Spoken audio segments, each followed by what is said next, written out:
Hi, my name is Tali-Mae and welcome to the channel. Today I'll be going through the pros and the cons of living in student accommodation.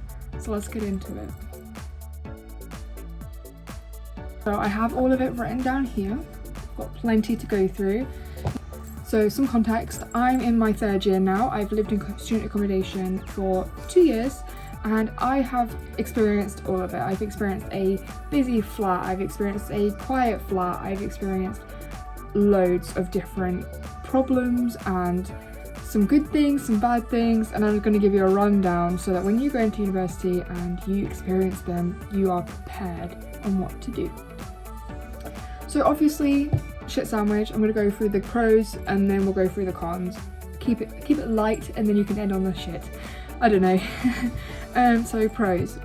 So I have moved all the way from Hastings, which is along the coast in the south. It's near Brighton, near Eastbourne, and so moving from Hastings into Manchester, it is a 6-hour car ride, or if you do it by coach it can go up to 9 hours because it's 2 trains and a 6-hour coach put together. It's a lot of travel. So I've experienced a lot of cultural differences and social differences within the north and the south. It's very, very different, but at the same time quite similar. So along that, one of the first ever pros I'm going to give you is you get a fresh start. When you go to university, depending on if you go far, depending on if you stay close to home, going into student accommodation, you do get a fresh start. You have a fresh room, you have fresh walls that you can decorate, you get a fresh sense of identity that you wouldn't get necessarily if you are at home studying from home. I find that if you are going to student accommodation, you do get a lot of blank space that you can, as you can see in the background, you get a lot of blank space that you can just completely explore and create to your own liking. Some people like the minimalism, some people like the maximalism. I've got a full room tour of my student accommodation on my channel if you're going to go check that out. I also find that you get a fresh set of identity. So when you come and you're away from your family, you don't have that necessarily restrictive of, oh, I acted like that when I was at home, I have to keep up with that identity.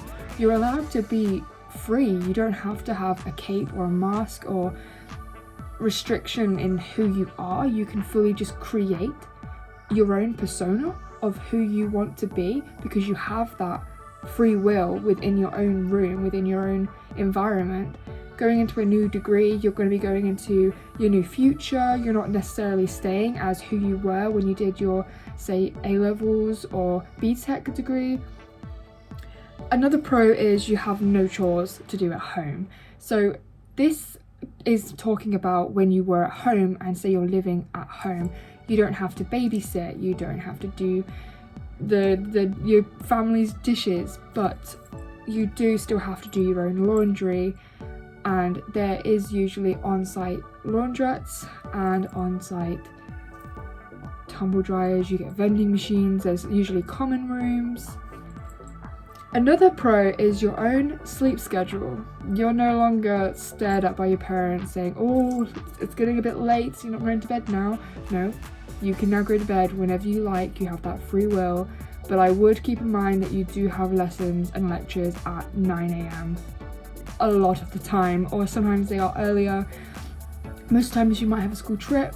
I do have school trips sometimes and you have to be at the university by like 7, 8 AM. So drink those energy drinks, but not too many. Try and get a good sleep schedule if you want to be successful in your degree. Of course, you get your own chore schedule. You are able to do your washing when you want, when you need. Please do it regularly.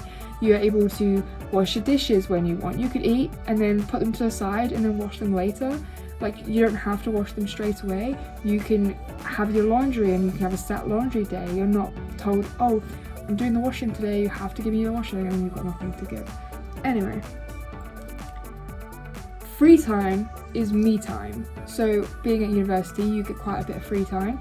Now, many people would go out and party, or other people would stay and sleep, but you get to do whatever you like with your free time. You're an adult, you have your own room, you're not told to go babysit, you're not told to go and look after your siblings, if you have any, just putting it out there. Another pro is you're very close to university. Most student accommodations are within a 15-minute radius of the university. I'm in that radius as well, so it's really quick and easy. You can wake up whenever you want and just pop over to university. Most libraries at universities are 24 hours, and so is my one at my university. Right, let's move over to the cons. So the first con that I'm going to give you is noise. Flatmates upstairs, downstairs, in the flat, it sometimes can be very loud. Most of the time they are just enjoying student life and you're just reading your book or doing your studying, and people will be laughing or playing loud music, but that is completely okay.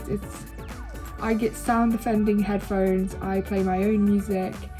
There are ways around it, but that is just one of the cons of living in student life. So it can get a bit noisy. Another one is fire alarms.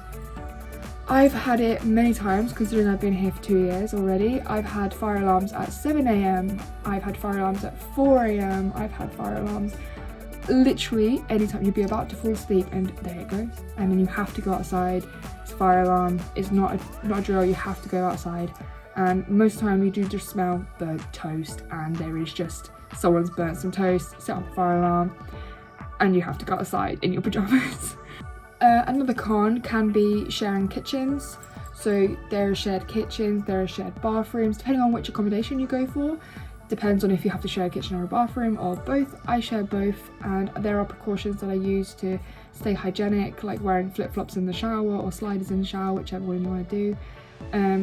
I have had it before where in my last few years I've had flatmates leave dishes in the sink. I've had flatmates not flush the toilet.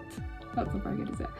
With having a shared bathroom, you do have a lack of privacy sometimes. Like people can hear you on the toilet. You're like in a public toilet, and you don't have any shower free will. Sometimes you do, but sometimes other people are going to want to go for a shower at the same time as you, and you've got to have to wait, or whoever goes in first. I have had it before where one of my flatmates was in the bath, and this other flatmate goes through and just bangs on the door and says, "Are you finished? Like, I want to go for a bath." And I'm just thinking to myself, they are in the bath, leave them.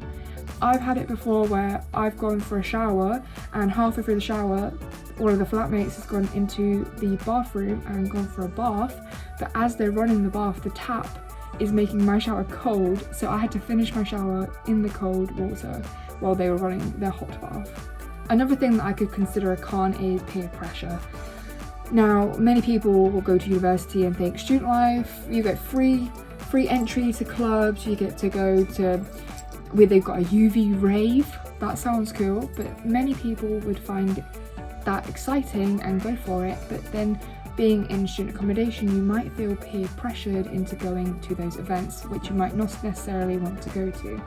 I personally don't like going clubbing, I don't like going to parties. I'm more of a stay indoors, have fun under a safe roof. So yeah, I would consider that a con of feeling peer pressured into doing events that you might not necessarily want to do. That sums up my university pros and cons list. If you have any of your own horror stories, put them in the comments. I have heard plenty, and if you want a video just going over the ones that I've heard for like entertainment purposes, please just let me know. And I hope you have a very good university first year or second year, whatever year you're going into. I hope you have a good time. Bye.